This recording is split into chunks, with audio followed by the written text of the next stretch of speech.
Discuss ചെയ്യുന്നത് paramedical കോഴ്സിന് അണ്ടറിൽ വരുന്ന പി എ കുറിച്ചാണ്. പി എന്ന് പറഞ്ഞു കഴിഞ്ഞാൽ ഫിസിഷ്യൻ അസിസ്റ്റൻറ്റ്. ഒരുപാട് കുട്ടികളുടെ ഒരു ധാരണയാണ് ഈ നേഴ്സും ഫിസിഷ്യൻ അസിസ്റ്റൻറ്റും സെയിം ആണെന്നുള്ളത്. But there are so many difference in between the. Physician assistant എന്ന് പറഞ്ഞു കഴിഞ്ഞാൽ ഫിസിഷ്യനെ നമ്മൾ അസിസ്റ്റ് ചെയ്യുക എന്നുള്ള ഡ്യൂട്ടിയാണ് നമുക്ക് വരുന്നത്. നേഴ്സ് എന്ന് പറയുന്നത് നമുക്ക് പേഷ്യൻസിനെ കെയർ ചെയ്യുക എന്നുള്ള ഡ്യൂട്ടിയാണ് അവർക്ക് മെയിനായിട്ട് വരുന്നത്. ഇതിൽ നമുക്ക് അപ്ലൈ ചെയ്യാൻ വേണ്ട ക്വാളിഫിക്കേഷൻ എന്ന് പറഞ്ഞാൽ +2 ബയോളജി സയൻസ് ആണ് നമുക്ക് സ്ട്രീം വരുന്നത്. +2 50% മാർക്ക് ഉണ്ടെങ്കിൽ നമുക്ക് ഇതിന് അപ്ലൈ ചെയ്യാവുന്നതാണ്. ഈ ഒരു കോഴ്സ് ഒരു ന്യൂ കോഴ്സാണ്. അതുകൊണ്ട് തന്നെ ഭാവിയിൽ ഒരുപാട് ഓപ്പർച്യൂണിറ്റി നമുക്ക് ഈ ഒരു കോഴ്സിലൂടെ ലഭിക്കുന്നതാണ്.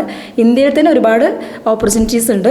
ഇതിൻ്റെ സിലബസ് നമുക്ക് ഒരു MBBS പഠിക്കുന്ന ഡോക്ടേഴ്സിൻ്റെ ഏകദേശം ഒരു ബേസ് ലെവലിലാണ് ഇതിൻ്റെ സിലബസ് വരുന്നത്.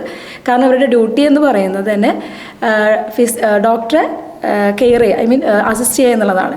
അപ്പോൾ അതിൽ തന്നെ നമുക്ക് ഡോക്ടറെ ഹെൽപ്പ് ചെയ്യുക, അതുപോലെ മെഡിസിന് വേണ്ടി പ്രിസ്ക്രൈബ് ചെയ്യുക, ലബോറട്ടറിക്ക് നമുക്ക് ചെയ്തു കൊടുക്കുക, അങ്ങനെയുള്ള ഡ്യൂട്ടീസാണ് ഇവർക്ക് മെയിനായിട്ട് വരുന്നത്. ഒരിക്കലും പേഷ്യൻസിന് കെയർ ചെയ്യുക എന്നുള്ള ഡ്യൂട്ടിയല്ല, ഡോക്ടറെ ഹെൽപ്പ് ചെയ്യുക എന്നുള്ളതാണ്. ഒരു ന്യൂ കോഴ്സ് ആയതുകൊണ്ട് തന്നെ ഒരുപാട് ഓപ്പർച്യൂണിറ്റീസ് നമുക്ക് വരുന്നുണ്ട്. ഫസ്റ്റ് ഇയറിൽ നമുക്ക് വരുന്ന സിലബസ് എന്ന് പറഞ്ഞു കഴിഞ്ഞാൽ ഫിസിയോളജി അതുപോലെ അനാട്ടമിയാണ്.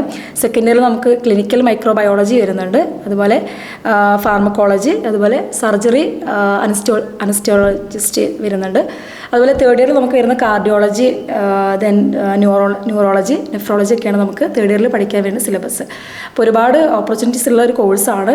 ഇന്ത്യയിൽ തന്നെ ഒരുപാട് വേക്കൻസീസ് വരുന്നുണ്ട്. പിന്നെ കോഴ്സിൻ്റെ ഡ്യൂറേഷൻ വരുന്നത് 3 വർഷമാണ് വരുന്നത്. ചില കോളേജുകൾ ഒരു 4 ഇയർ എന്നുണ്ട്, അതായത് 1 ഇയർ ഇൻറ്റേൺഷിപ്പ് കൊടുക്കുന്നുണ്ട്. അത് കോളേജിനെ ഡിപ്പെൻഡ് ചെയ്തിരിക്കും. അതുപോലെ നമുക്ക് കേരളത്തിന് പുറത്ത് ഒരുപാട് കോളേജുകളിൽ ഈ കോഴ്സ് അവൈലബിൾ ആണ്.